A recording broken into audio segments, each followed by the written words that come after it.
Hello, Playdate. This is Don. This is Nick. And I'm Ryan. This week we are covering Playdate news.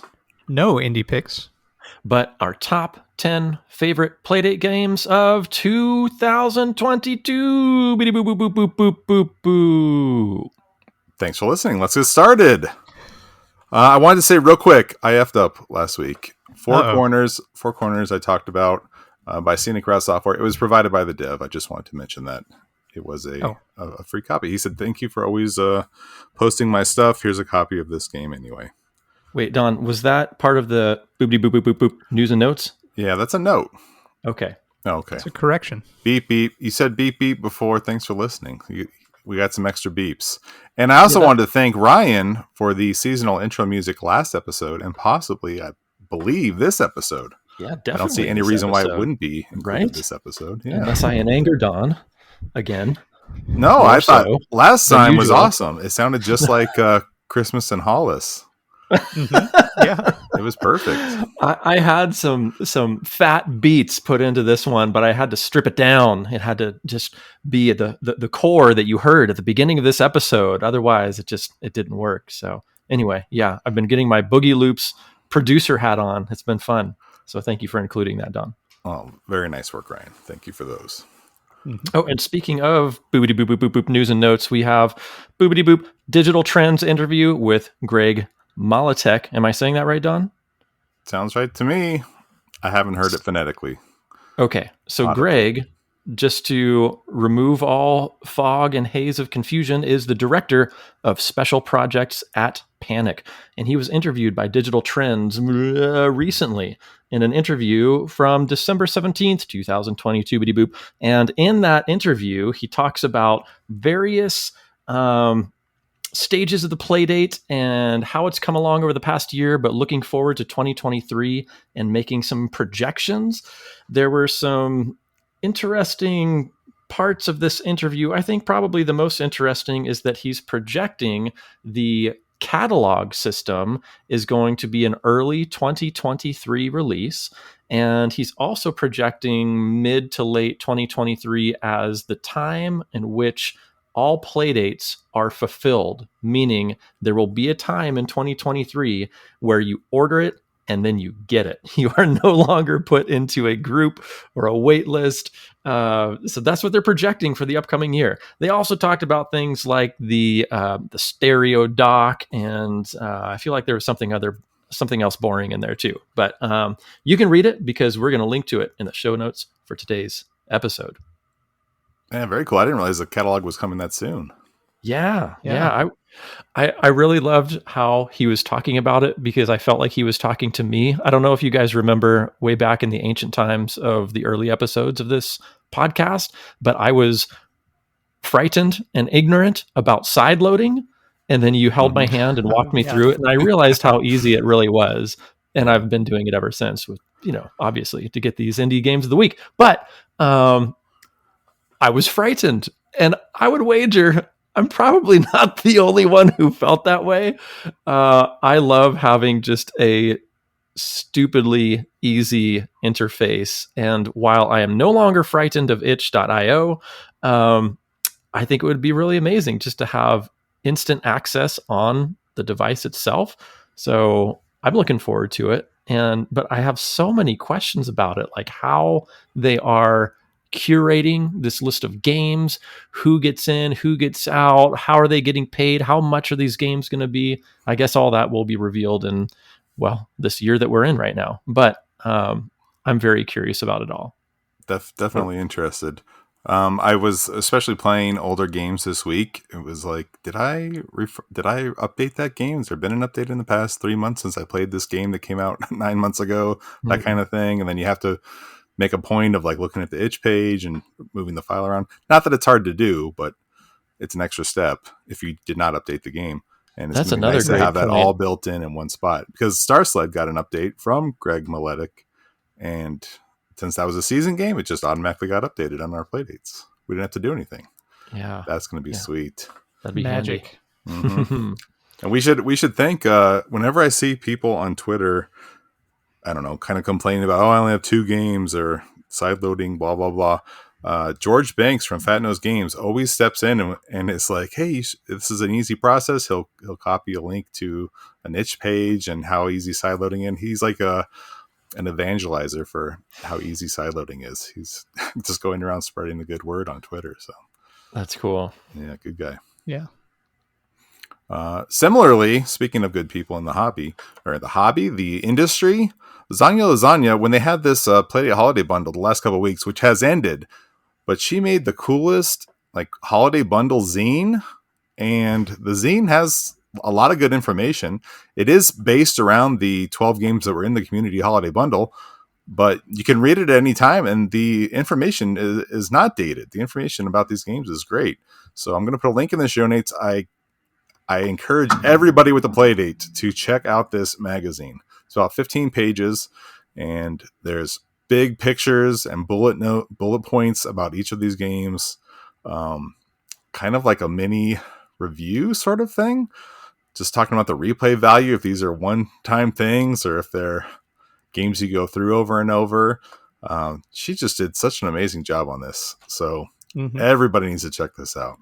Totally. And hey, Zanya, I'm going to pull back the curtain here for a minute. Right before we pressed the record button, we were all looking through this and being amazed by it and you, like talking about how incredibly ambitious you are. And this is also speaking from somebody who makes books. Like, this is what I do. And I am just over the moon about what you're doing here, including all these thumbnails showing what the games are all about, presenting it in such a cool and professional way. Great job. And she put links to all the developers, like right there in the zine. You can just click it and get in touch with everybody. Very cool. So cool. So check that out in the show notes.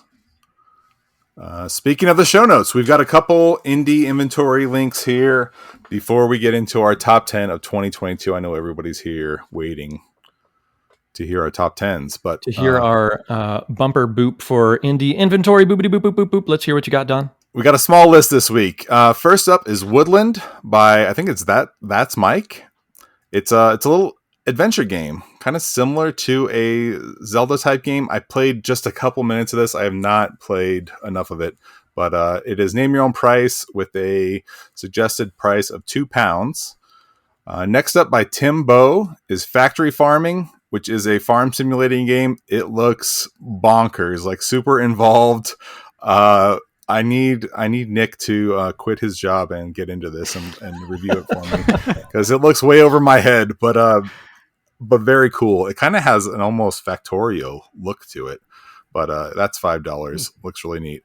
I guess this is from YO Studios or YO Studios. It's a game called Ornamental. It's name your own price. It was $2. Now it's $1, maybe because it's after the holidays. I've been playing this a lot. It's basically you put Christmas ornaments on a tree, and like the shine or the sparkle from the ornaments you can align with the crank, and then it combos into different ornaments, and it has a daily run. So each day you can try 3 different times to create the biggest combo. And I've been having a lot of fun with that game. Highly recommend picking up Ornamental. It's a real simple premise, not a lot of bells and whistles, but really cool. Neat. Looks like you and the dev are having a little conversation in the comments too. Yeah, I've been trying to figure it out a little bit more. So that's cool. Ryan, did you check out the Spider SG-21 for Playdate thing? Did I? It doesn't sound... Oh, no, I did not. Okay. It's an LCD handheld game that was ported over to the Playdate.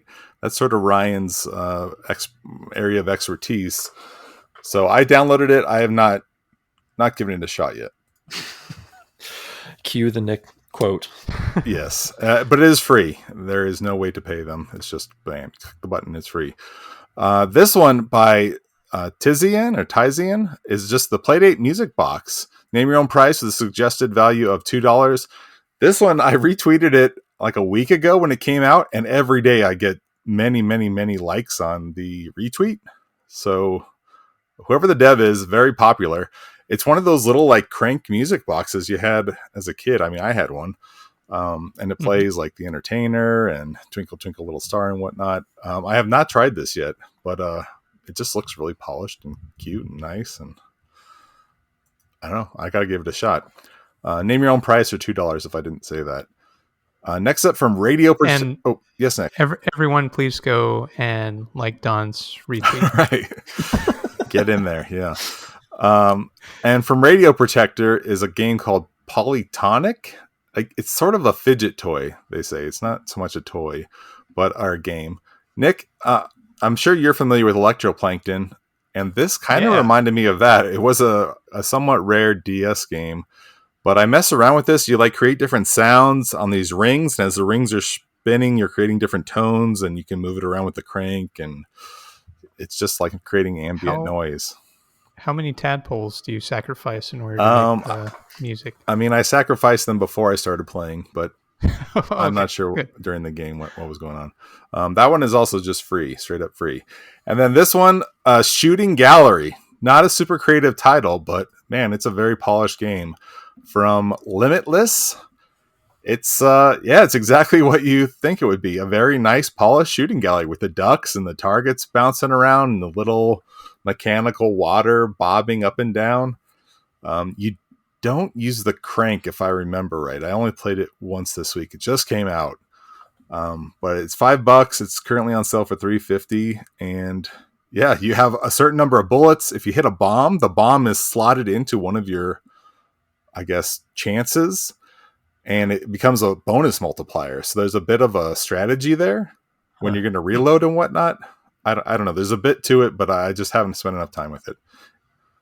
Anyway, really cool, really polished little game. So check out Shooting Gallery. Sounds good. Neat. Man, Don, I don't know how you find the time to not only compile this list, but also play most of them. This is really cool. So thank you for doing that. I wish I could have played more. I was just trying to, if we didn't do the podcast, I don't think I would jam through them as quick as I could. But yeah, it's fun. It's fun, like having an excuse to try these things. Awesome. Well, great job. And I think that means we have come to our boop, boop, boop, boop, boopity boop, boop, boop, boop, top 10 lists of 2020. Boopity boop, boop, boop. Don, I think Ryan's broken. We need to let me make a note. We need to edit a lot of that. Ryan, very excited. Are you excited about revealing your number 10 favorite Playdate game of 2022 first? You want to kick things off? I super am. Can I start with my honorable mention? Should we do honorable mentions at the end so that way we know they're not in the running? If you say them now, then we know they're not going to show up. Right. Does that make sense? Okay. Number 10 for me was an indie pick, not a season 1 pick. It was Tapeworm Disco Puzzle. I think we all tried this, right? Oh, yeah. Yeah, very, very cool game. Yeah. Yeah, it was so polished, so not even just on the game level, but even on the itch page level, and graphics for box art and instructions, and well thought out, well developed. I had a really fun time with this. What did you guys think about it? Did it make your top 10 list? You'll find out. It has merch too. It has really cool merch, and I think this one won the big award for best soundtrack of the year. I believe it. Nice. Nick, did you try this one? I forget. I did, yeah. In fact, Don, it's my number 10 as well. Hey, I didn't even know that. Synergy. Da-da-da. Sharing one mind. I like that. Well, my number 10 strays from the pack a little, I guess. Okay. Nick's going to be surprised. My number 10 is Demon Quest 85. Oh, I am surprised. Wow. That made it up there. Park. Yeah. It wasn't on the list, and then I just kept kicking it over in my head, and that's one that I thought about a lot after I played it. When I think of great games, just that one always pops to my head right away for this season. So I said, oh, well, if it holds that spot in my mind, it's got to hold that spot in my list. So Demon Quest 85. Nice. It's a demonic influence. Mm-hmm. So Don, this rose in the ranks for you. Was that simply because the demons nestled into your brain, or were you playing this some more, or what made you bump this one up in the ranks? I mean, it's number 7 on my season 1 rankings. So is that right? I thought it was further high. down. I guess that was me. Never mind. It's number 24 on Ryan's. So yeah. On to number 9. Yeah, it was already pretty high. Yeah. Ryan, yeah. You want to do your number 9? Well, sure. Let me get myself out of this mess. Where is the screen I'm looking for? This one I'm very excited about. Even more so than number 10 because it's number 9. Don is the one who suggested this game in an indie pick of the week. And like most weeks, I sit here and I think to myself, boy, that sounds like fun. And I downloaded it and I played it. And I was so thankful I did. It is Shift. Wow. Yes. Don, do you remember recommending this game? Every episode for the past 6 months, I think. Yes. Yeah. Yeah, this was such a fun little puzzler that involved the crank in a really great way. Basically, these different colored is black and white and gray balls are moving about the screen, and you have to open and close these trap doors to open them up. No, wait, that's trap doors. That's trap doors. Sorry, my number 9 is trap doors. Okay. That's a good game too. Oh my gosh. Sorry. No, not Shift. I think you got in my brain from saying that every week for the past 6 months. Yeah. Okay. Trapdoors. My apologies. Goodness gracious me. So that is the game I am very excited about that you recommended many moons ago. And I don't believe you've mentioned that for the past 6 months since you've recommended it. It is in my honorable mentions. That fantastic use of the crank. Just a really fun Playdate jam. Trapdoors by Northside. Speaking of jam, get me out of this, Nick. My number 9 is Zany Lasagna original. It's called Reach the Ocean. Yes. Applause. I played a ton of this game, and it has evolved and changed into something much larger than it was upon first release. But I just really, something about the score attack nature of this game really got to me, and the pattern memorization and all that kind of thing. Just really enjoyed spending time with this, and the more content that was added to the game, the more I wanted to go back and explore and spend more time with it. So fantastic job. The number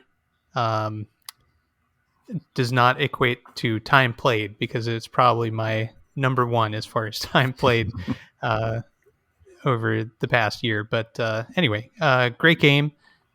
Did Reach the Ocean make your number 9, Don?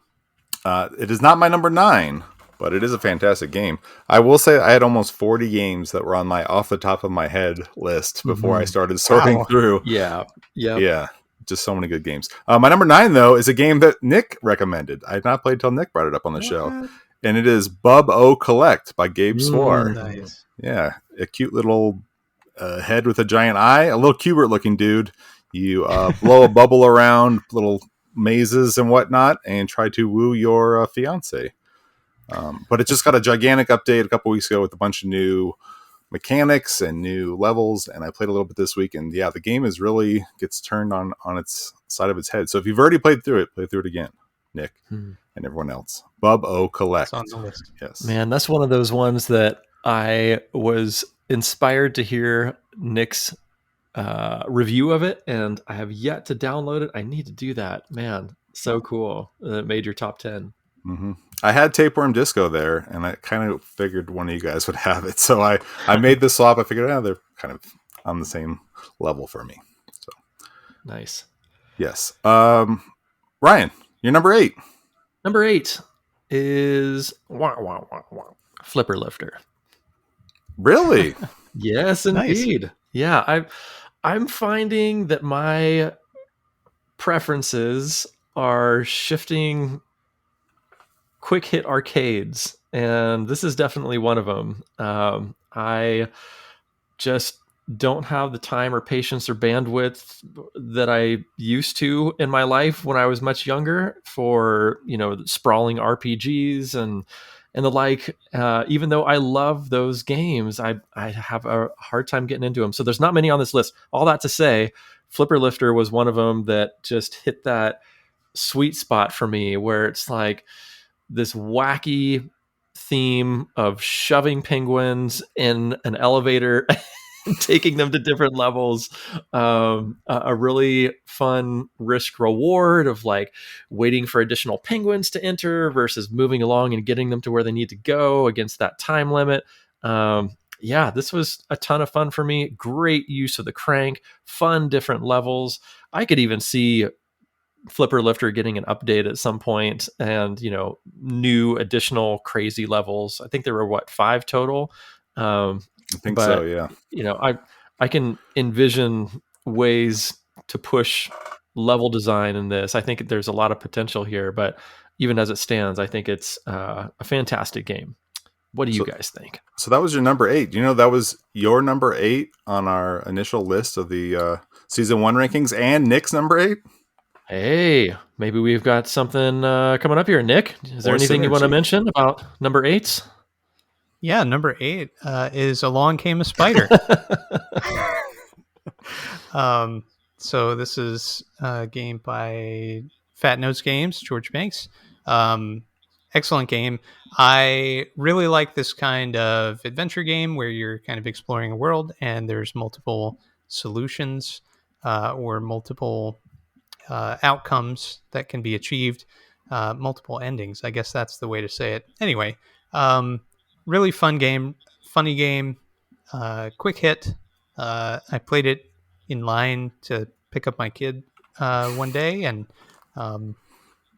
it's the Playdate is cool for a number of reasons, but just the breadth of experiences is one of the things that I like about it the most. And Along Came a Spider is one of those experiences, and it's very fun.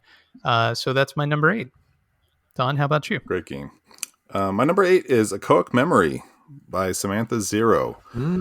This was a polarizing title at first, but man, it is a long game, and it really brought out the sound design of the Playdate to me and what this Playdate was capable of.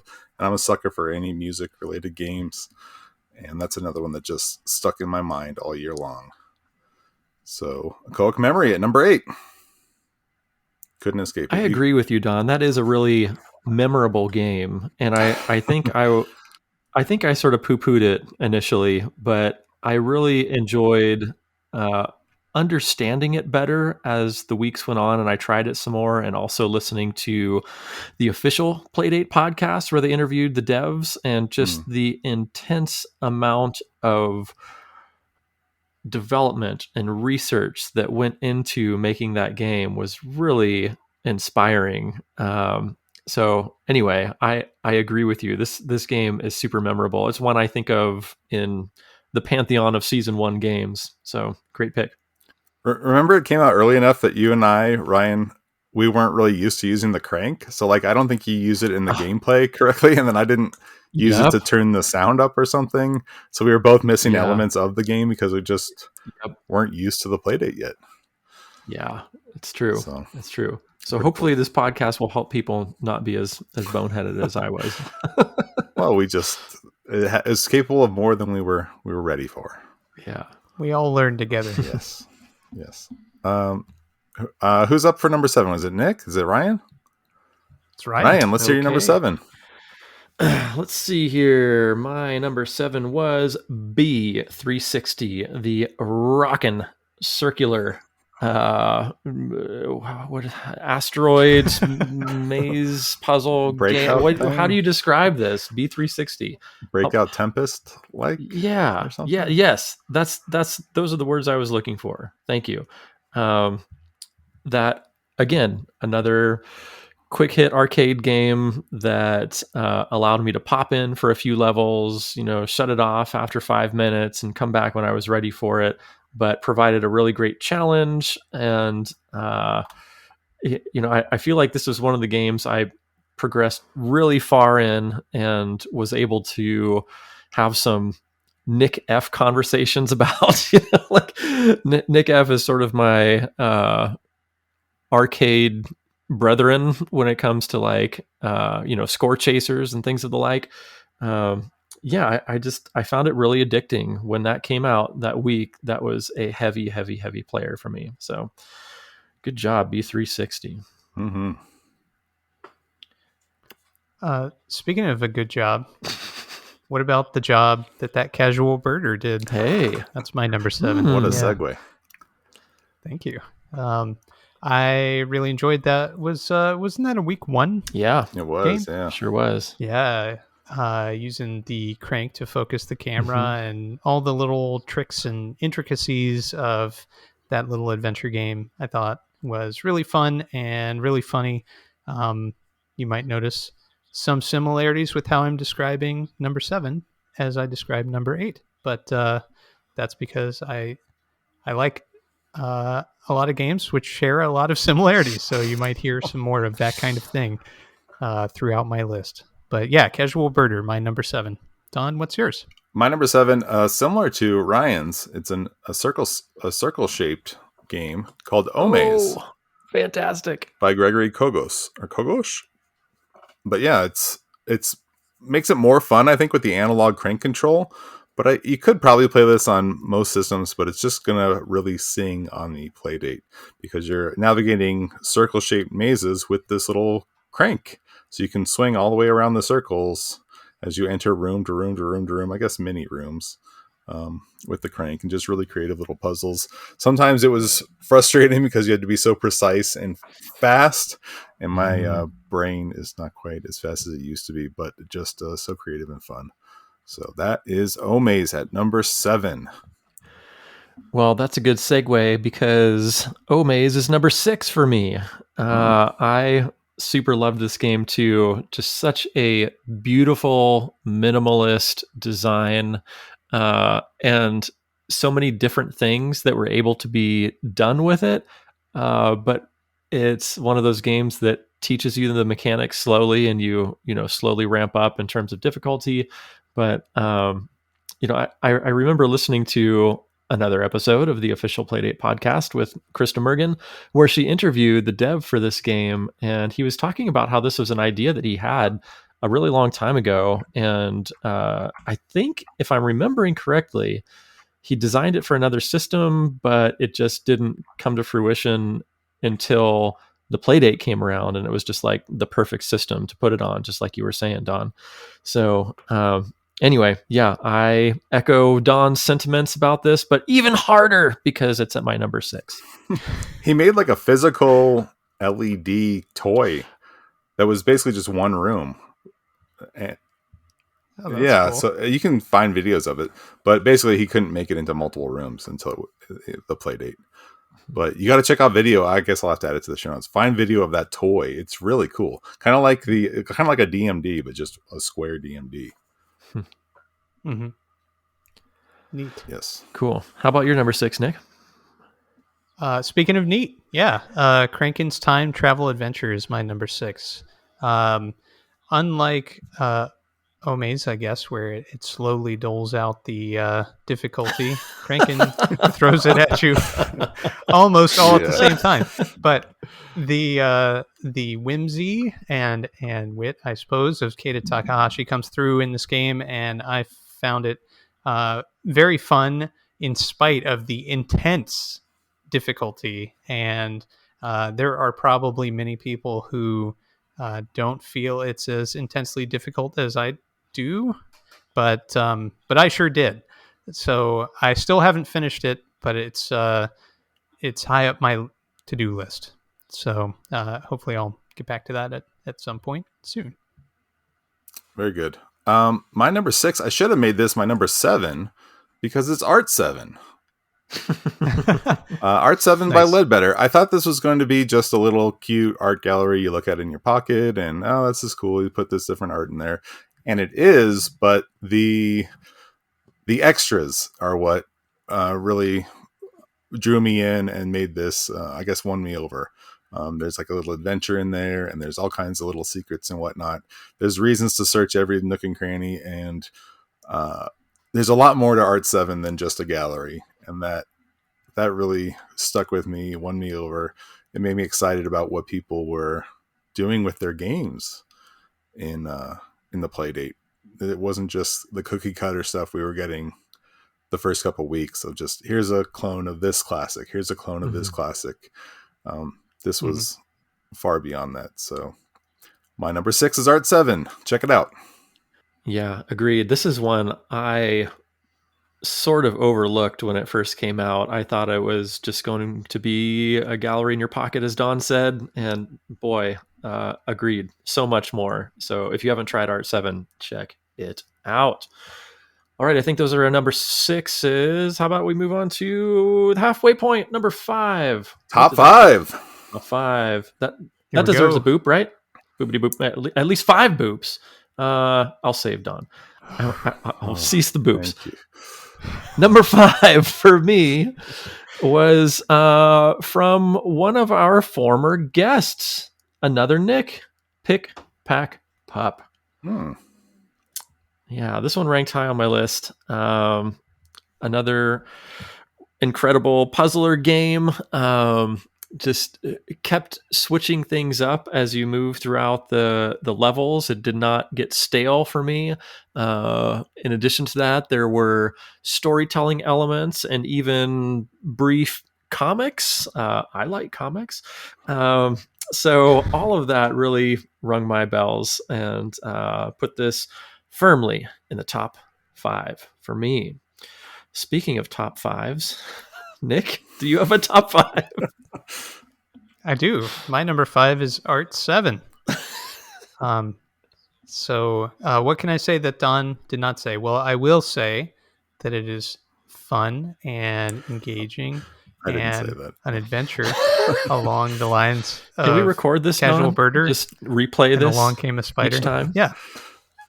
It's it is my type of game as well, but I also enjoyed the ability to view different pieces of artwork. I thought that was really neat, and the little jukebox mode is really cool. Exploring that world, though, is really where it got me, the adventure game elements.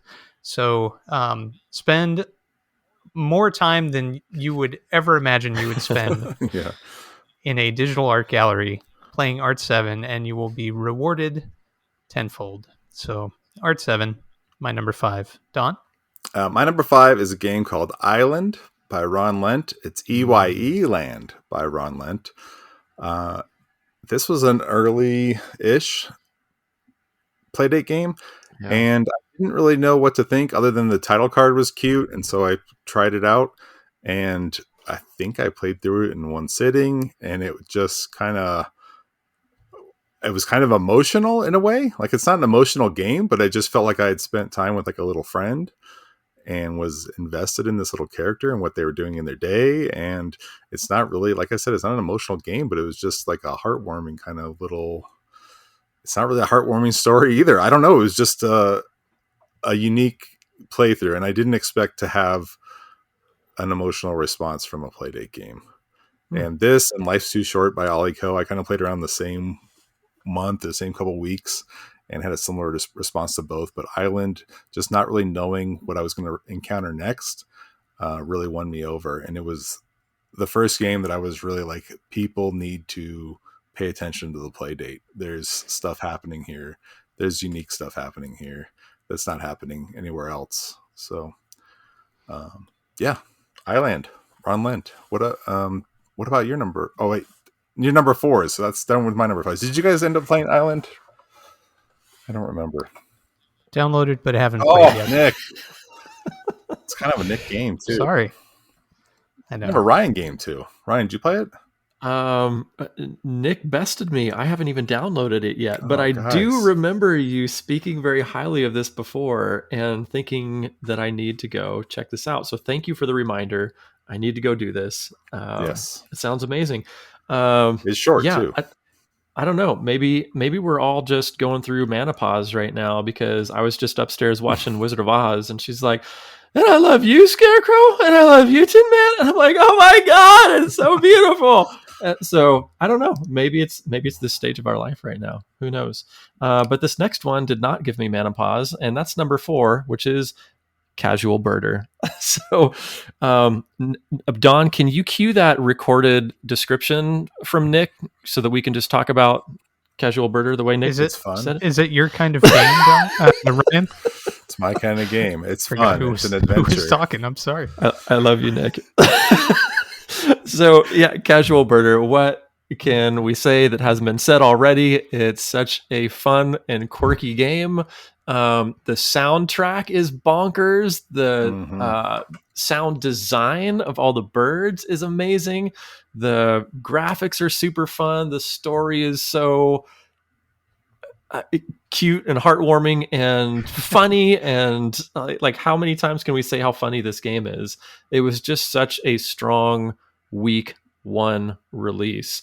Yeah, and it's funny to think back, like we're hearkening back to the beginning of the Playdate with some of these, and they let loose with some bangers straight out of the gate. So I'm happy that we can highlight them again here. So, Casual Birder, my number 4. Nicholas Cornelius Baldridge, what's your number 4? My number 4 is Cornelius. No, my number 4 is Ratcheteer. So let me cast you back to approximately 1990. Or 91 maybe. The very first Game Boy that I purchased came packed with Link's Awakening. What? Yeah, Huh. and it was mind blowing. Loved it.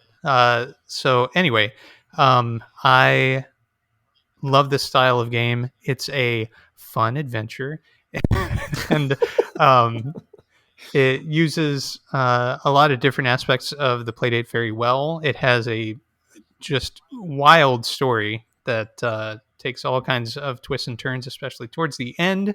Well worth seeing through, and reminds me of a variety of other games that also have wild stories. So, Ratcheteer, are they also your very types good. of games? They are my type of game, Ryan. How do you know? So they're fun adventures, and they're funny. Ratcheteer, also funny. Okay, that's number 4 for me. Don. My number 4 is A Balanced Brew by Frank's Be Sad Games. I hope I'm saying that right. The idea is you're on a unicycle carrying coffee, and you use the crank to lean yourself forward or back and get to the end of the level. That's it. There's a lot of different modes. It is super polished. The use of the crank is phenomenal.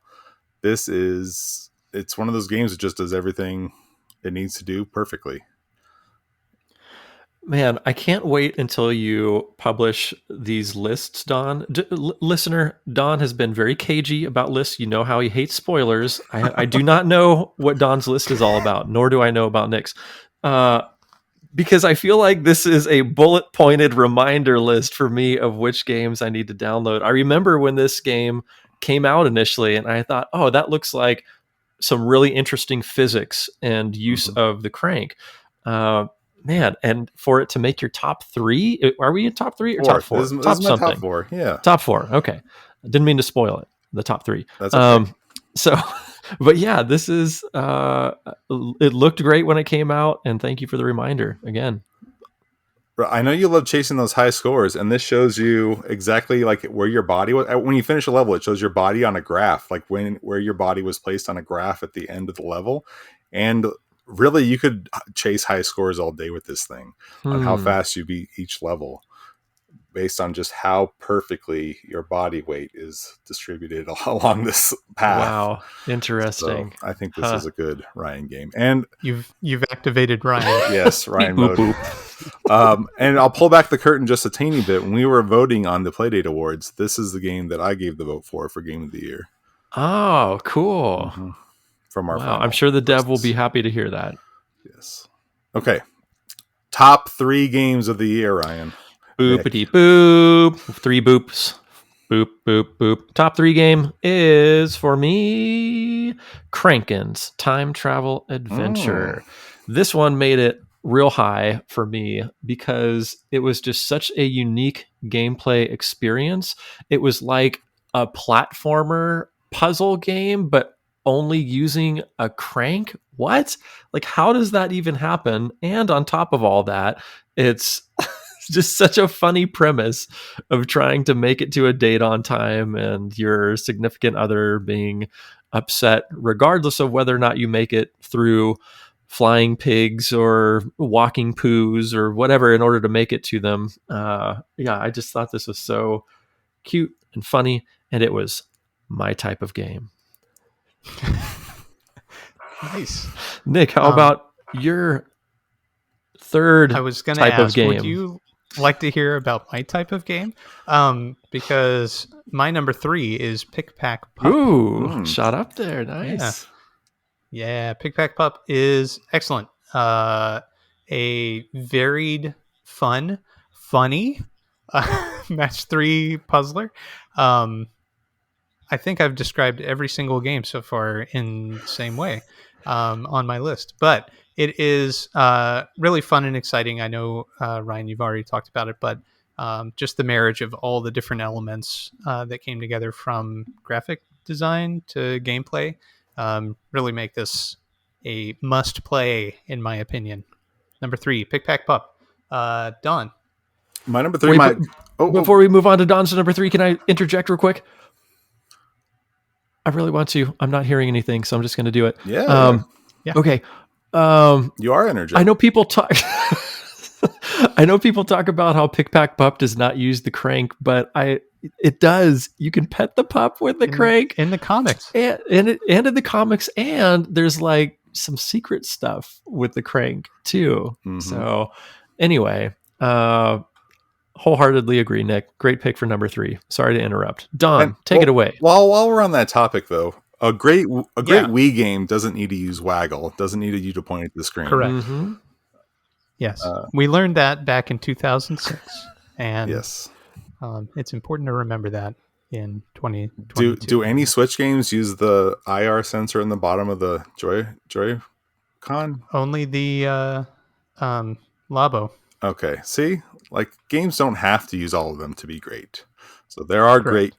Except Nintendo is watching us all the time through the IRs. There are great games that don't have to use every little piece of the design. Or have hardly any games. Hardly any games use the motion sensor in there. But a game that does use the motion sensor, and you don't have to use the crank if you don't want to, but you can use the crank. And I will. Yes. This is going to come as a surprise to you guys because it's my number 3, and it's Shift. Demon Quest. No, it's Shift. Oh. Maybe your surprise is not higher, but my number 3 is Shift by Scenic Route Software. This is a fantastic game, one of my very favorites. The reason it's number 3, this was my number 1 with a bullet all week. I went back and played more this week, and I was like, as good as this is, I think there's other games that have outpaced it this year. I still think our top 10 are absolute 5 out of 5 games. And Shift is a 5 out of 5 game. Fantastic puzzle game. Must-buy puzzle game. So I am not discrediting. It's a top 3 for me. So I absolutely think everyone should play it. Ryan already spoke to why it's so great. It's just a really good, simple puzzle design with a lot of replay value. Whenever I pick up my Playdate to play whatever we were supposed to be playing that week, talk about it on the show, I would end up just playing more Shift and then be like, oh crap, I gotta play whatever this week's games are and jam it into an afternoon. But that was the first game that I kind of got addicted to on the Playdate, and that had a lot of value for me. So Shift in number 3. That's cool. Yeah, I did already speak about it when I mistook it for the game I actually wanted to say, which was Trapdoors. But nevertheless, yes. Time to move to our 2 boop games. Number 2 for me is... Where did my list go? Oh, this is going to be a surprise for folks, I think. My number 2 is Whitewater Wipeout. Not number 1.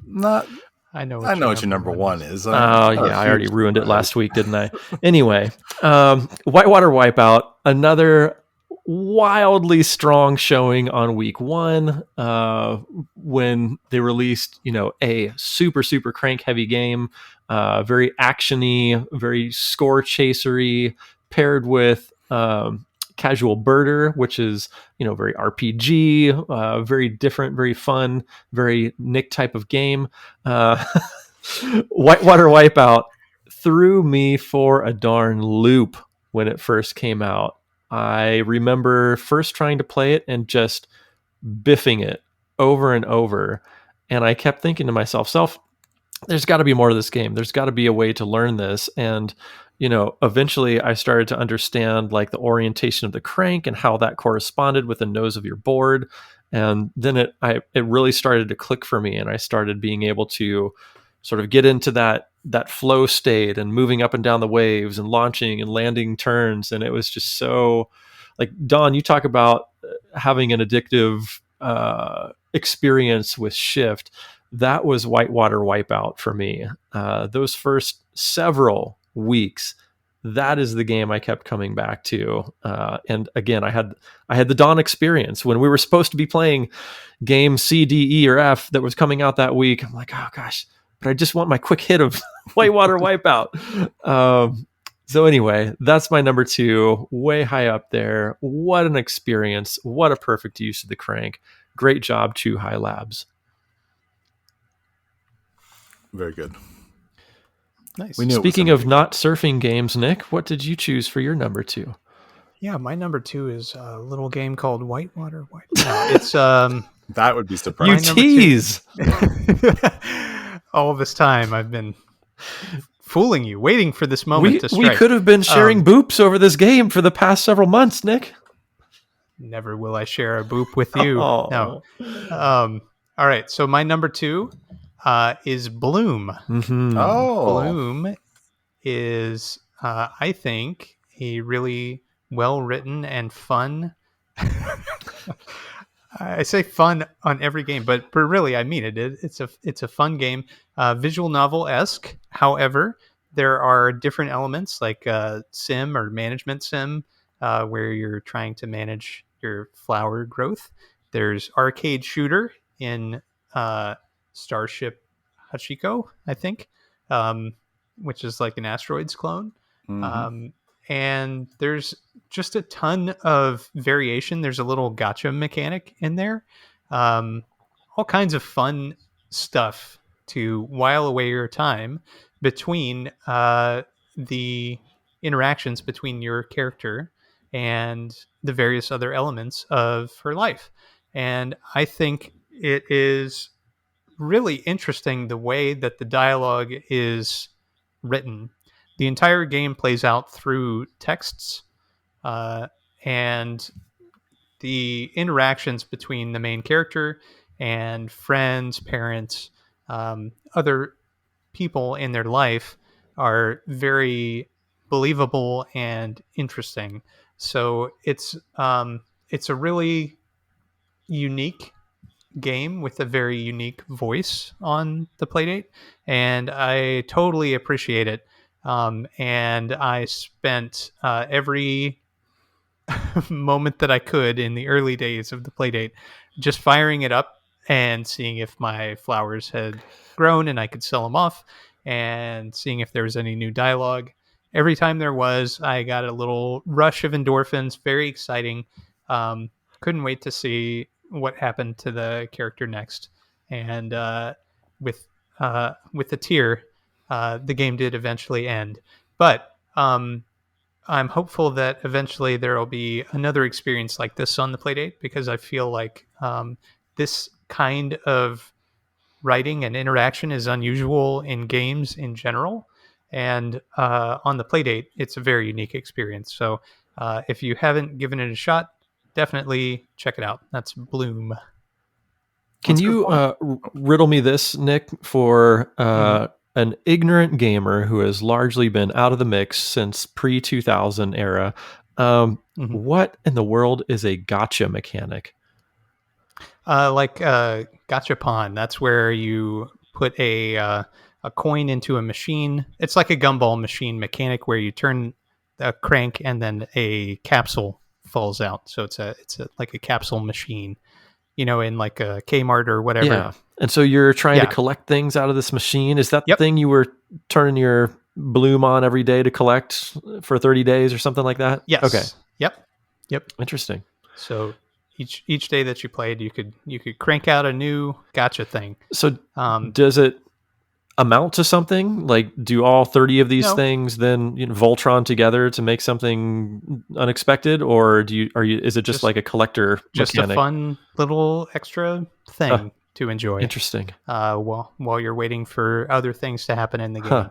So if you think of every interaction in the game as part of like a person's interactions with the cell phone, it's like a little throwaway cell phone game where all you're doing is you're clicking and, oh, it's a cute little whatever. It's a dancing toaster, whatever it might be.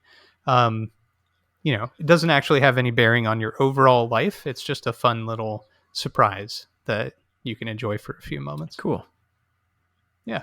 Don, did you have much experience with Bloom? Yeah, I got about half of the gotcha pawn toys and played, I don't know, a decent amount of it, I guess. I guess about half of it. I don't know. It didn't totally hook me, and the farming sort of aspect or the selling aspect, shopkeep aspect wasn't really super deep, but it was definitely a level of polish and game design and depth that I was kind of trying to think of anything that really matched that yet. We haven't really had anything quite at that level yet.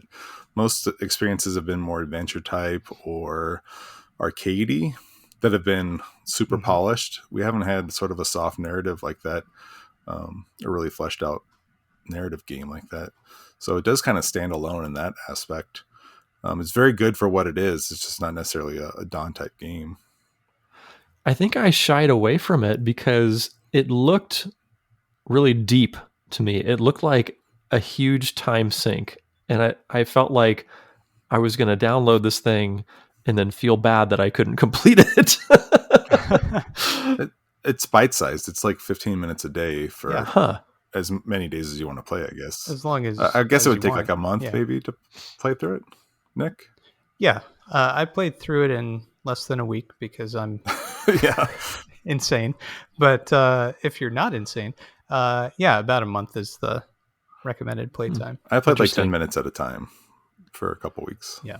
Maybe I'll have to revisit. It doesn't take long to check your flowers and all that check kind your of stuff. texts. So it's just, it's like a couple minutes a day kind of deal. Interesting. Well, very cool. Good pick, Nick. Don? Yeah, thank you. What's your 2-boop pick? My number 2, we talked about a lot already. My number 2 is Pick Pack Pup. Yeah. It takes, I do like match 3 games, and there's so many out there. It takes something really special to do something different, but Pick Pack Pup does it. Everything you guys said, I agree with. It's very charming. It creates a charming environment in a flooded space, which is very difficult to do. This is a game, by the way. Would you say it's fun? It is fun. It's an adventure. By the way, it's by Nick Manier, Arthur Hamer, and music by Logan Gabriel.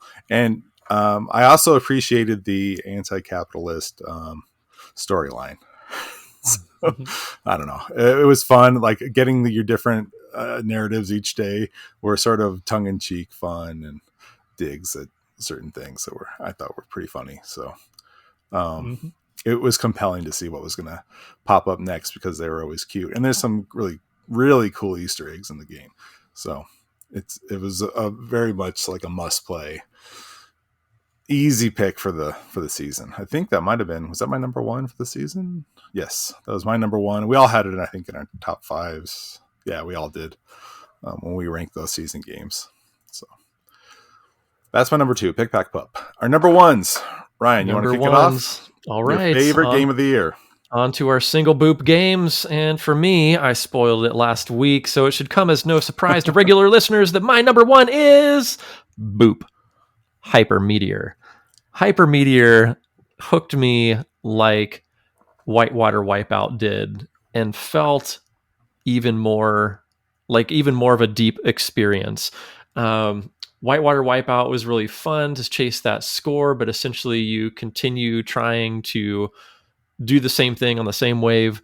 Whereas Hyper Meteor, there are different sized meteors, there's different paced meteors, there's different types of objects that you're trying to interact with and destroy and up your score. And on top of all that, there's this really important comboing system that you really have to leverage in order to get those higher scores. And I felt like Hyper Meteor was a more cerebral score chaser. It wasn't just a button masher. It was like strategizing where you have to be in 2 seconds or 4 seconds and sort of expanding your view to see the entire screen at once and sort of plan ahead in multiple steps to ensure that you're going to have an object or 2 or 3 to run into to preserve that really important combo that I talked about. I love its use of the crank in order to steer your ship. There's this wonderful, like, Tokyo drifting system that you can get as you're cruising through space and sort of whip your tail back around and, just nip one of those things in the bud and destroy them and get to your points. What an incredible experience. And on top of it, I felt like the graphics were so perfectly suited to the Playdate. Every object is black and white. The Playdate has this binary imaging system. So that worked perfectly for this. The white points versus black points that you're trying to hit were so easy to see. I never felt like, how we talked about over the course of season 1, how some of these often platformer type games where you're moving around kind of quickly, that binary system of those black and white LED sections sort of lighting and unlighting causes a little bit of blur and makes it difficult to see, especially on top of a background to boot. This was just like ridiculously clear, but still like minimalist perfection in terms of its graphics. Hooking gameplay, super fun, excellent score chaser. Nick F., I'm going to come for you one of these days. I love this game. Number 1 in my book. Great job. Yeah, you definitely talked it up a lot and kind of put it on the map for the whole Discord to pay more attention to. I shouldn't have done that. I talked myself out of a high score there. Competition's good. Yeah. It's more fun to compete. Thank you, Pinball Aldridge. Would you all like to hear my number Would 1? Would love to. I would also. Okay. Crack open that grimoire and start summoning demons. My number 1 is Demon Quest 85. Nice. I really enjoyed this game. I would say it's fun and an adventure. Okay. It's I spoke about this at length in the episode where we covered it, but this particular setup for the adventure is really interesting to me, and I find it very entertaining to think about the consequences of finding a grimoire and then asking your friends to come over to help summon some demons. I just think it's a fun setup for a game. And it was very entertaining, and I played through it multiple times to see what the different outcomes could be, and just enjoyed every moment of it. So Demon Quest 85, number 1. Huzzah. Yeah, super Nick's charming single boop game. Excellent. Not surprised. I'm a little surprised Saturday edition wasn't up there somewhere. I had to bump it. I enjoyed my time with Tapeworm Disco Puzzle and many of the other games on my list more upon reflection, but I am very much looking forward to the next point and click adventure game experience. Saturday edition, my honorable mention. But Don, what is your number 1? My number 1 Playdate game for 2022 is Generations by Scenic Route Software. It is another what? Generations. Have you talked about this before? Yeah. It was his pick of the week. Where was I? Was this an episode I was out for? Maybe you weren't on it. Yeah. Oh my God, Don, tell me all about this. We can spend the episodes you missed. We can spend the ones you're on, like filling you back in if you want. We can record them and then you can listen to them later if you want to do that. Maybe I'll have to do that one of these days. Until then, tell me all about Generations. That's a wild idea. Generations is, I think, initially this is sort of a reboot or remaster of a iOS or a mobile game that he had made, where you had different hues that you were kind of mixing the colors to create different patterns or something. But in Generations, he used family portraits. So you'd put like two babies next to each other. They would make a little kid. They would morph together to make a picture of a little kid. Then two little kids would morph together to make a adolescent, and then two adolescents, a teenager, et cetera, et cetera. And then when you got to an elderly person, that would create a generation, and that becomes like a bonus multiplier sort of portrait. And you have end tables, and those end tables hold like special abilities, basically. And all of the portraits are on the wall above a couch. So you're staring at a living room the whole time, and you can move stuff off the end table, the bonus stuff, the bonus special abilities to kind of into the grid to create combinations and puzzle, create a higher score and whatnot. And yeah, the more I thought about it, I was like, Generations is sort of a deeper puzzle experience than Shift is. They're both so good. But Generations is the one where I just kept like, I gotta dig deeper. And there's all these achievements, and I haven't gotten all the achievements yet. And the achievements really kind of hooked me. I'm like, oh, I should try this and try this. And trying to get one of the achievements I thought was easy taught me a new way to play the game. It was like getting the lowest score possible or something. And I was like, oh, well, if I'm playing as bad as possible, that taught me a new technique. And I was like, that's kind of a cool way to teach somebody how to play a game, is play as poorly as possible and learn a new way to play. I thought that was really neat. Wow. And then he created Lilybug, which was like took place in the backyard of the Generations house. And I think his next game takes place in the front yard, his like Postman game. Generations cinematic universe. Right, yeah, he's got like a whole thing going on. Anyway, Ryan, you got to check out Generations. Wow, I guess I need to listen to this podcast too. Yeah, it's that called sounds bonkers. It's the Helloplaydatepodcast. It's on I love iTunes. The description of your game. Let me know the URL for that podcast after we're done recording here. Maybe I'll check it out.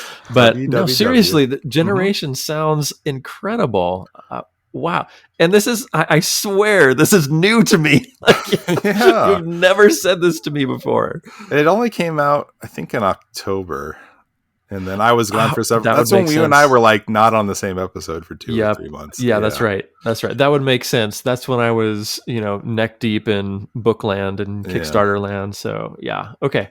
I have to apologize to both of you for not filling you each on what the other said on alternate episodes. You're falling down on your liaison job, Nick. Come on. I should have done that. I'm sorry. Anchor Nick. That's what we pay you the big bucks for. Come on. It's true. I'll just boop myself out. Yes. Oh, that would be so glorious. Okay, so a couple honorable mentions. We're at an hour, and we need to get through a couple of lists that our listeners sent in. So I'm going to run through a couple honorable mentions here. I already mentioned Tape Room Disco Puzzle. I want to mention Brains by Fun Fun Fun. It's a daily trivia game. Very good. Trapdoors by Northhide that Ryan brought up. Addled by Playdate Steven, another great puzzle game. Squish by Paw Prints, on everybody's list. It is another great puzzle game. Flipper Lifter was also my honorable mentions. And I did mention Life's Too Short. I liked the twists and the unknown element of Island. That's the only reason why I swapped those two. And the games that just had too much crank. I love these games so much, but I can't stand cranking too much. I'm just not built for it. Were Spike 2 and all of these Strangest IO games. Like, I just can't deal with cranking too much, but they're such good games. So if you're okay with a lot of cranking, check out Spike 2 and whatever Strangest IO makes. Waste Braver, I think, is a okay amount of cranking, so I'm looking forward to that one. But I know, Ryan, you had an honorable mention. Yeah, I do have an honorable mention, and I'll try to make a couple others real quick because I know we're maxing out our hour here. But I really super wanted to mention Queen of Minecarts by DigiCarrot. I think that is such a on first glance it seems very simple, but it's such an interesting challenge to navigate your carts around these different diverters, for the carts. Anyway, I played that game way more than I expected to, and will continue playing it into the future. So that was my big honorable mention. But I also wanted to mention things like Reach the Ocean by Zanya Lasagna. I also put a ton of time into that, as well as Gate Crasher.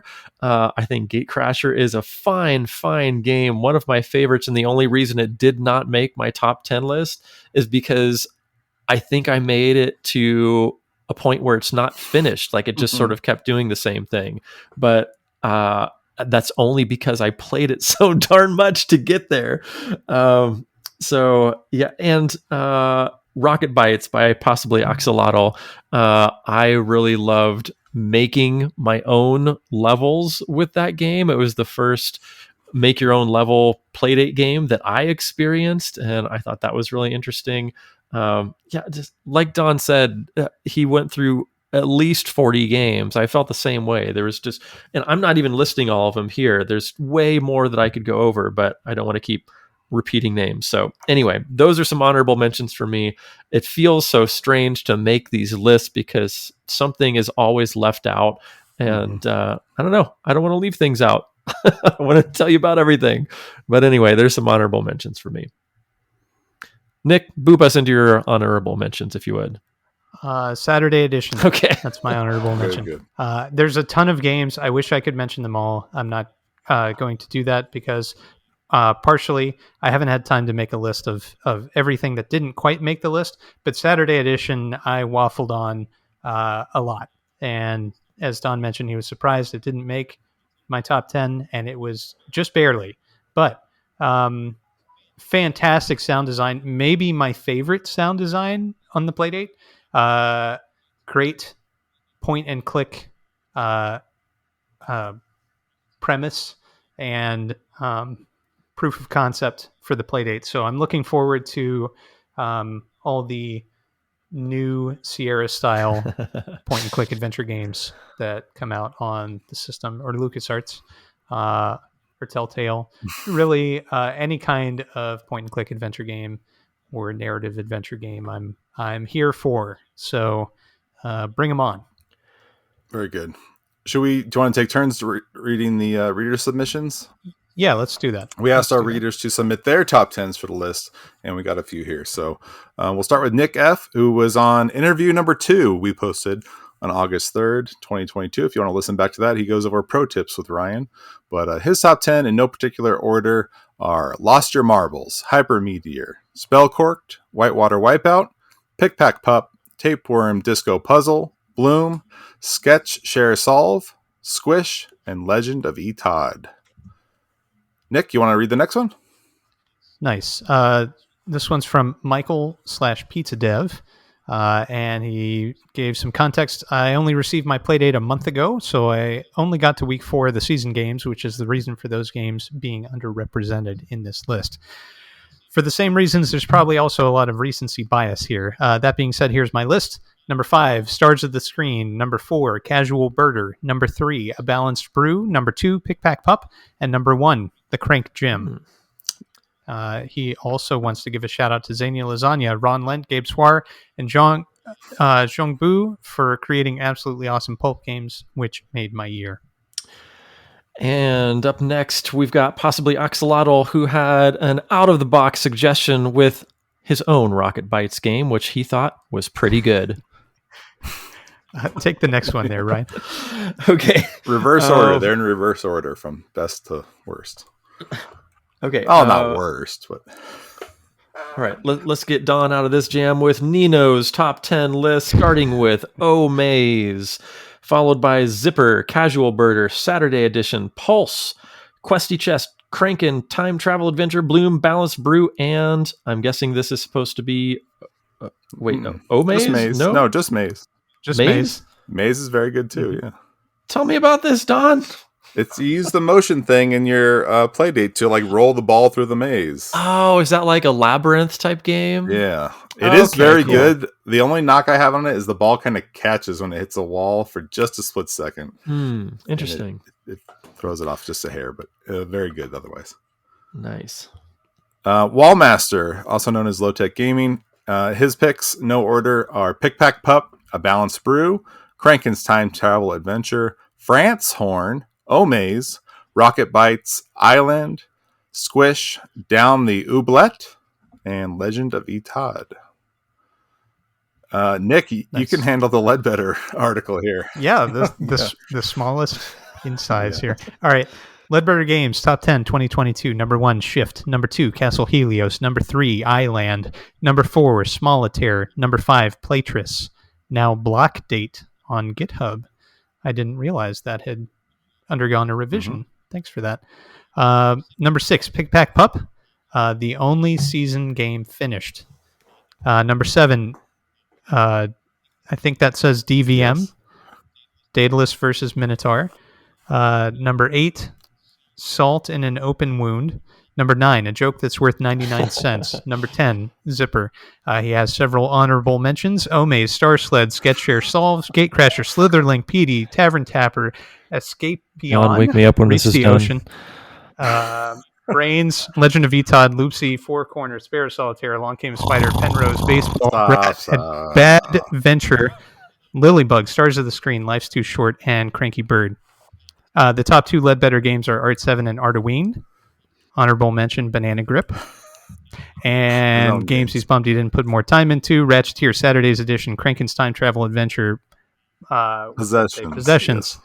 Daily Driver. Top 3 Snake Likes, SNKR, Hiss, and Snoik. I'm looking at these, and none of my favorites are there. Listen, Ryan. Listen, not everybody has to think the same. All right, top concepts. Redacted, unfinished interesting platformer. Roly Poly Rumble, unfinished adventure platformer. Mobware minigames, unfinished microgame collection coming soon. Queen of Cards, Crash Mole, I Adore This Concept, Playerama, Video Player, Playnote Studio, Illumination, Crankable, Graphic Novel, Reload to Remember, Rail Shooter, Interrupting Goat, like arguing on the internet. That sounds like fun. Llama Logger, Playdate Input Logging Tool. Very nice, okay. Nick. Thank you.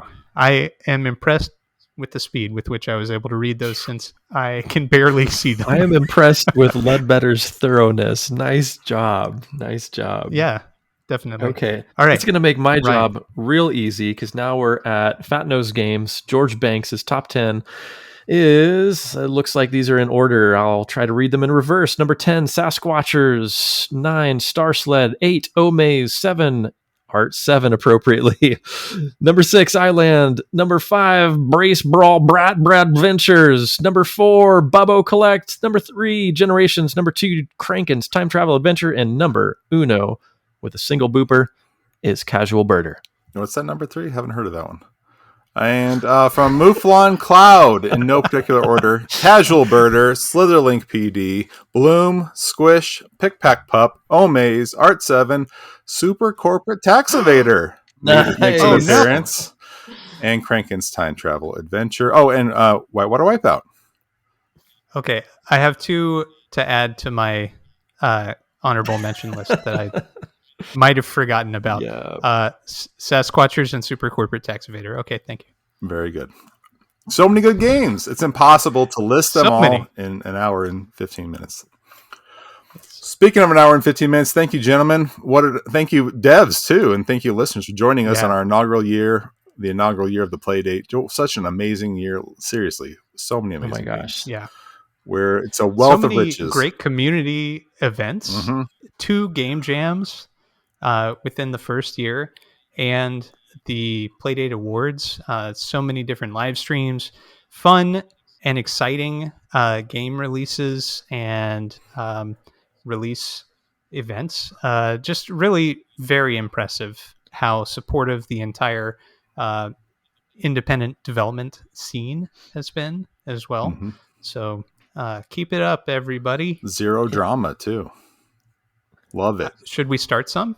Yeah, that shirt sucks. Okay. Yeah. I just meant among ourselves. But yes. This is Ryan's last episode. Thank you so much for joining us. I better get all my boops in now. Boopity boop boop. Bye. Boopity boop boop boop. We'll be back in a couple weeks. Check us out, playdatepodcast.com. And join us in the Discord. You're always free to join us there. There will be more links to different social events, links and whatnot in the show notes here. And See you soon. Okay, so Nick, Very good. should we talk real quick? Let's mention our favorite games of 2022 that are not on the Playdate. All right, number 10, go. Number 10, the Blackwell series. Okay. There's actually 5 games. It's a point-and-click adventure series. Ryan, are you contributing or just hanging out? Yeah. Do they have to be games that came out this year or just games that I played?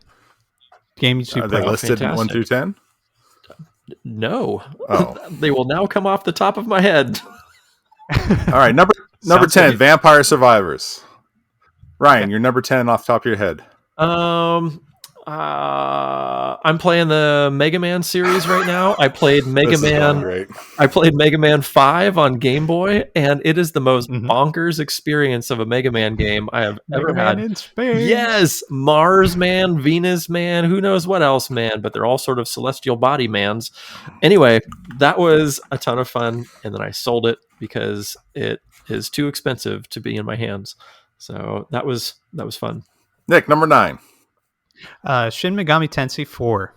This game is part of the Shin Megami Tensei series. It's actually the 4th one, if you can believe that. But it is it's got a very unique story with a lot of interesting twists. And the combat system is very flawed, and it is not my favorite for that reason, but the story brings it up. So if you have interest in the Shin Megami Tensei verse, this is an interesting one. It's on the 3DS. My number 9 is Life is Strange: True Colors. No, I have not played the other games in the series. Ryan, you're number 9. Let's see, number 9. I got a Meta Quest 2 for Christmas, and I've been playing a few games on there. Played some Tetris Connected. Really interesting experience playing in VR Tetris. I love me some Tetris, and I love competitive Tetris.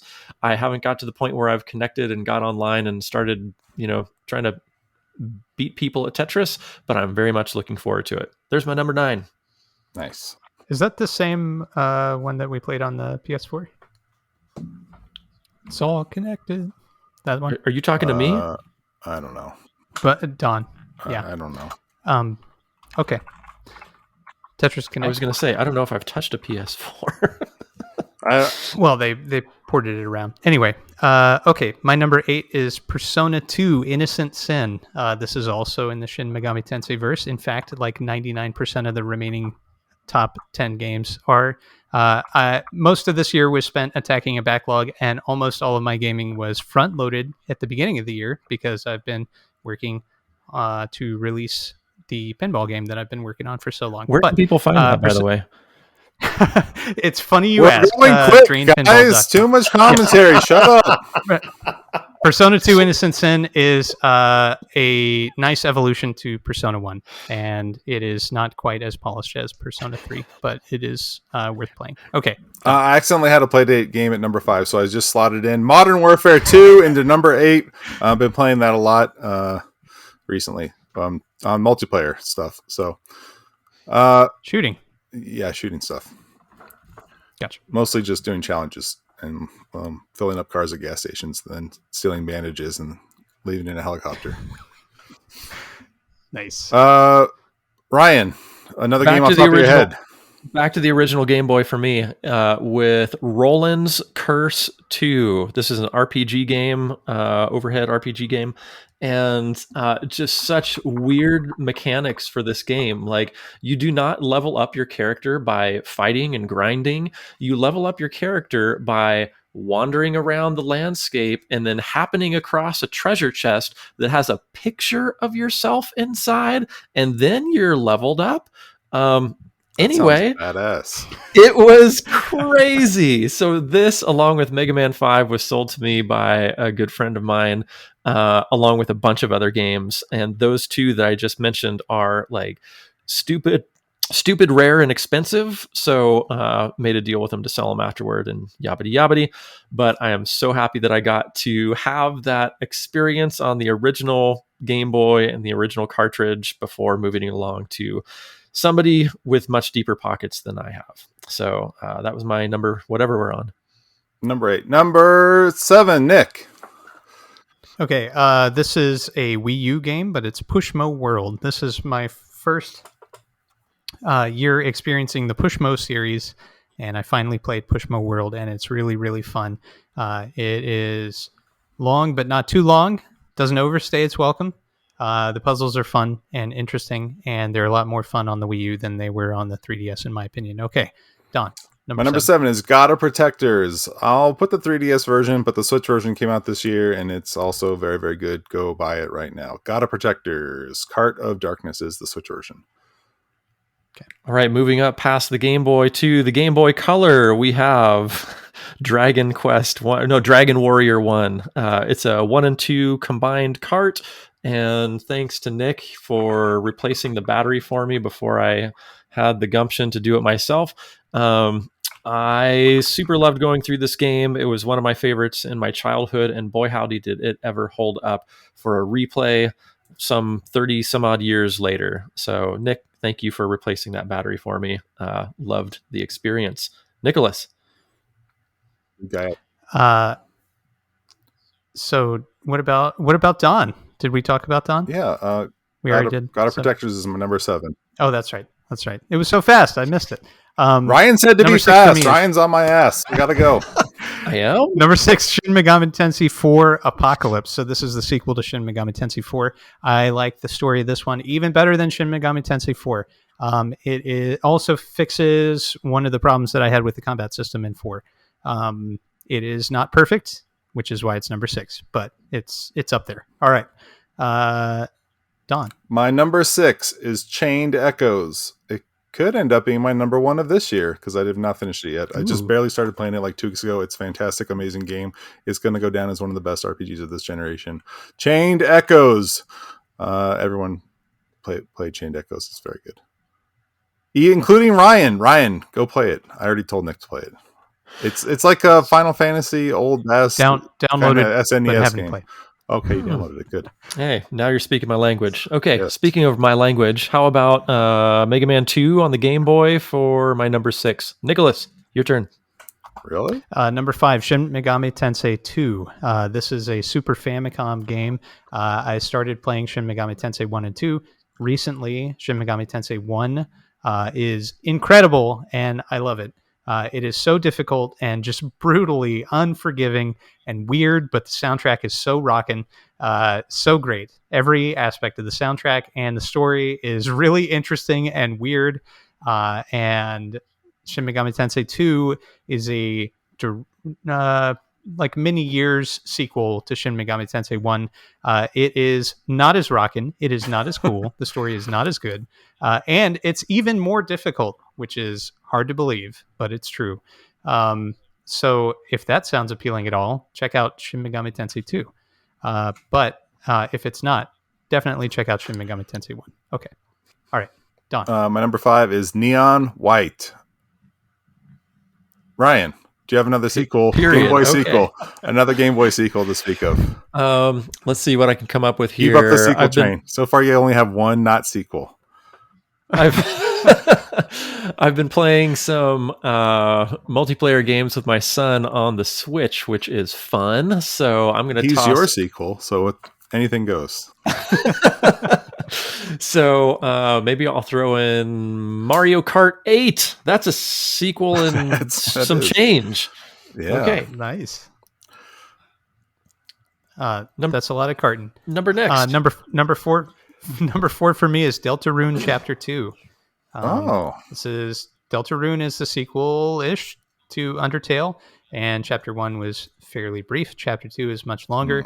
Got a great soundtrack and very interesting. So I'm curious to see where Chapter 3 goes. Don. My number 4, I never thought I would ever say this in a million years, but a Kirby game. Kirby and the Forgotten Land is in my top 10. Yes! It's not good, though. Nice. It's actually legitimately very good. Kirby and the Forgotten Land for the Switch. Oh, I so agree, Don. It's wow. So I've been watching over the shoulder of my son as he plays this, and it's so inventive and quirky, and wow. I was amazing. So amazed by the game. Yeah.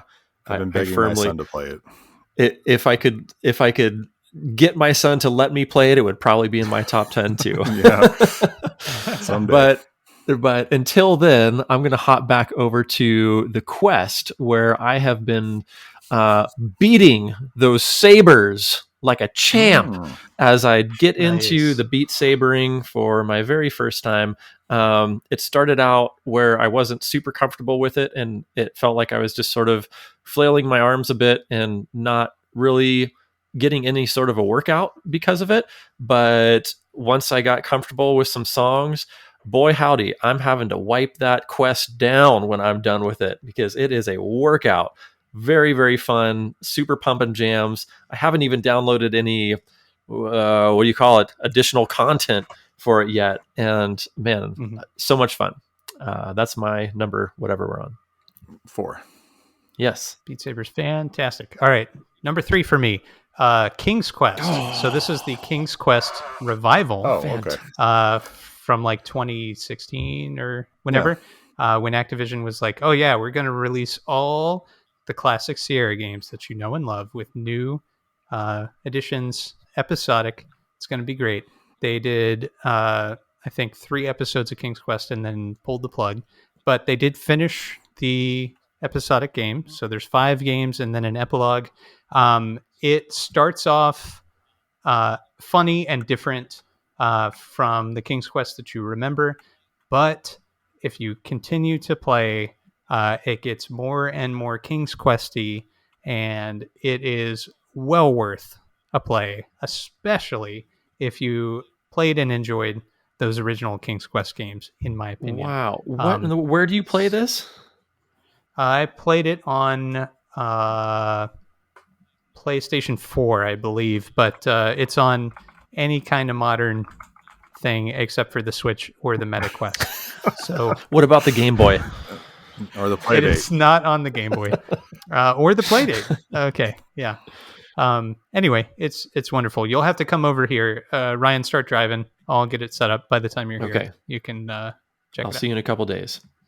Okay. Done. Very good. Sounds good. My number three, Cult of the Lamb. I got sucked in and it didn't let me go. I like raising the cult. I love roguelikes, and the roguelike part is fine. But the cult raising part and feeding people poop and whatnot, that is the gold. Cult of the Lamb. Fantastic game. Okay. I'm still flabbergasted by Don's number 3 choice, so I'm going to pass until we get to number 2. Nick. All right. Number 2. Everybody's been waiting for the return of Shin Megami Tensei to my list, and here it is. Shin Megami Tensei Soul Hackers. This is a 3DS game, not to be confused with Soul Hackers 2, which is, it shares almost no DNA with Soul Hackers 1. But Soul Hackers 1 was a Sega Saturn game. It was ported and brought over to North America on the 3DS, and it is wild. It is so fun. The original Shin Megami Tensei kind of idea is that you receive an email that contains a virus that allows you to summon demons. And Shin Megami Tensei Soul Hackers takes that to an even more absurd extreme.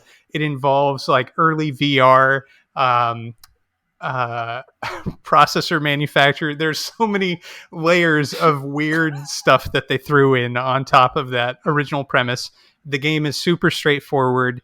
If you're looking for an entry-level Shin Megami Tensei game, this is it. There's no demon leveling. Like, there's all these systems that you just don't have to worry about with the original Soul Hackers. It's fun. It's straightforward. I played it while I was on a work conference, and beat it in a couple of days with airplane travel. So worth a look. Shin Megami Tensei Soul Hackers. That was number 2. That sounds like a game that was number 2 for me. That sounds like a game that would not interest me, but I love more than anything Nick's energy level increase whenever he talks about anything Shin Megami Tensei, and you can just feel the love in his voice. Just brings a smile to my face. Oh my god, fantastic! It's the most mathy RPG series. It's so fun. And demons. Who doesn't love demons? Okay. Donathan. Number 2 is Marvel Snap, and I don't want to hear anybody say you can't have mobile games on there. Marvel Snap, fantastic game. I hate card games, but I love Marvel Snap. It's very good. I don't think any of us would I'm say just that's saying not. the listeners. Everybody's like, oh, you can't have mobile games aren't real games. Just shut up. They're real games. It's We fantastic. can't hear them right now, Don. I hear them in my head at all times. We have cool listeners though. We they have don't cool say listeners. things like that. They don't say that. That is true. Marvel Snap, so good. Yes. Yeah. Excellent. My number 2 is going to be Walkabout Golf for the Quest. I played this alone for about 4 or 5 holes, and my mind exploded. And then I played it online with a friend, and my mind exploded a second time. It's bonkers. Nicholas P. Baldridge, you need to get one of these things so the 3 of us can get together and golf our brains out in a dungeon. I know you like demons. There's a demon course. Let's go do it. I love the Haunted Mansion level. That's my favorite. At nighttime, that's my favorite one. Man, so amazing. It was in my top 10 like last year, the year before. Nick's heard me talk about it a lot. I'm glad you're playing it, Ryan. Oh, yeah. Yeah, we got to get together, Don. Yes. All right, Nick. Nice. What's your single boot game for this year, Nick? You Which ready? Tensei is it? Okay. Right. You'll never. This is so intense. It is Shin Megami Tensei Strange Journey Redux. Okay. This is a 3DS game.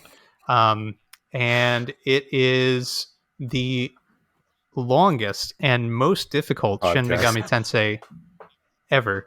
But it is so cool. There's so many different things. The premise is that demons are exploding out of Antarctica. Again? For some reason. Again. And you are part of a team of like military scientists, and you have to fly into the Antarctic. In this hole in the Antarctic, the hole above the ozone layer hole is what you're flying into, and you find yourself in a demon world, a demon infested world, and you have to figure out the mystery of this world, get yourself out of there, and hopefully save all of humanity. And it takes like 400 hours worth of twists and turns. It is extremely difficult. The combat system is so satisfying. It is probably my favorite of all the Shin Megami Tensei combat systems. And if you have a 3DS, please buy it and play it because it's great. And it is so lengthy, you will never need another game as long as you live. And until you guys go purchase that 3DS, just bask for a moment in the sheer joy of Nick and Shin Megami Tensei for one moment before we move on. Yes. A moment of silent joy. Maybe we do need to start recording video, Don. This is amazing. Mm-hmm. Okay, Don. Nick, you know my number 1. Can you guess it? You know it. Shin Megami Tensei. No. Persona 5. No. Royal. Come on, Nick. Everybody's number 1 this year. It's the same as mine. Drained Pinball. You can find that at drainedpinball.com. Available for orders now. What is that? Elden Ring. Is it Elden Ring? It's Elden Ring. Yeah, of course it's Elden Ring. No game has had the sheer level of that feeling of exploration and adventure as Elden Ring. I know Nick doesn't like anything, but Elden Ring, man, I don't even like that kind of game, but I just always felt like I was the only person on earth discovering this or that, and so good. That's one of those fascinating games that's very polarizing, and I'm just so interested in what attracts people to it. So it was for you. It was the feeling of exploration. Yeah, I would constantly felt like I was finding something amazing and new every time I did anything. I was like, I'm the only person that fell off this ledge and discovered this gigantic area that you're not supposed to fall off this ledge and discover, and this crazy creature that no one's ever seen before, and I'm the only person that's found it, and this is amazing, and I got to tell everybody about this. I got to take screenshots, and it's that, but for like 100 hours in a row. I don't know how they did it, but yeah, it's amazing. I'm glad that it gave you that feeling. That's really cool. Yeah. Would you compare that to like Breath of the Wild, or is it just way beyond that? Wow. Huh. I mean, the exploration of Breath in the Wild is fun, but you're not like seeing new cool stuff all the time. Breath of the Wild is definitely more accessible, but it's just not cool stuff all the time. You don't go like, wow, look at this thing and look at this. I gotta call somebody into the room to look at this crazy giant dragon covered in bandages that's in the bottom of a well. Wow. Very cool. Yeah. Anyway. Okay, which Game Boy game's number one, Ryan? Okay, so this one is designed by a guy named Shigeru Miyamoto, who's done a couple of little indie titles called Legend of Zelda and Donkey Kong and Super Mario Brothers and Star Fox. He made a... He didn't do Star Fox. Point of clarity. According to the most reliable source on the internet, Wikipedia, he did. However... Okay. He did do the game that I am about to talk about, which is a sleeper title. And I've heard murmurs that this game was a good game, but it's a little bit rare and a little hard to find. I finally got my hands on a copy. It's called Mole Mania. And I have to disagree with the murmurs that it's pretty good. It is effing bonkers. It is so amazing. It's this cute little puzzle game, and you are a mole. It's Mole Mania. And because you are a mole, this puzzle game does not just function on one level. Because you are a mole, you can dig down into the earth, and then there's a secondary level underneath the puzzling layer that you're working on. And in order to complete these various level puzzles, you have to be able to navigate below and above. And it's this really interesting, like spatial relationship, multi-layered puzzling system. It's so satisfying. It's so fun. One of those that you can pick up and do a level or two or 20, however much time you have, and then you can save it and move on again whenever you're ready. There's different sorts of achievements you can find throughout the levels.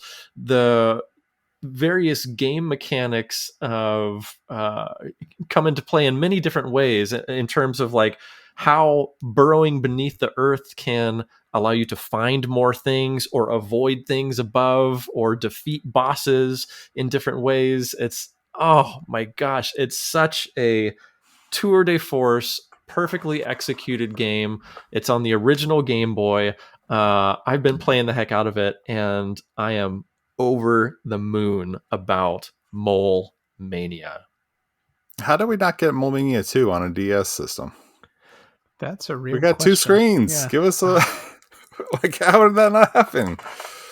They couldn't think of a way to acronymize DS. Mole Mania DS. Dig swiftly. I don't know. Yeah. Digging Strike was already used with Dig. There you go. Yeah, Mole Mania is awesome. Oh my! Have you played it before, Don? Didn't I sell you mine? Did you sell it to me? Maybe it could. I sold the 2 of you most of my Game Boy games this year. So one of the 2 of you owns it from my copy. Okay, maybe that my mushy memory couldn't remember. I was trying to rack my brain. I'm like, did I get that from that junky little game store that I have locally, or maybe? I can't imagine they would have had I don't know. a banger like that. So I don't know. Unfortunately, don't have a copy, so I'm pretty sure. Yeah. Oh, then probably Ryan. If you had it, then it must be mine now. It's amazing. Thank you, Don. If that was you who sold it to me. I am a horrible person. I sure am enjoying that game. I'm pretty sure. I'm not. Maybe now you're making me doubt, but I have very few Game Boy games left, and I know I sold mine this year. We have records. We'll have to look back on those. Check our tweets. I forgot to send Nick one of his games. His Pokemon Pinball is still sitting here, so I keep meaning to ship it to him. Sorry, Nick. It's there, waiting for a time when I can play. So. Okay. One day. Yes. All right. Well, I think we did it, guys. All the top 10 lists, our top 10 lists, listeners' top 10 lists, non-Playdate top 10 lists. Is there any other top 10 lists we can do this episode? Top 10 Ryan's books. Let's go. Top 10 top 10 boops. Some very dedicated listener. No. Smash the stop button. Got it. Bye, guys. Love you. Talk to you later. I hope to see you next episode. Perhaps. Right.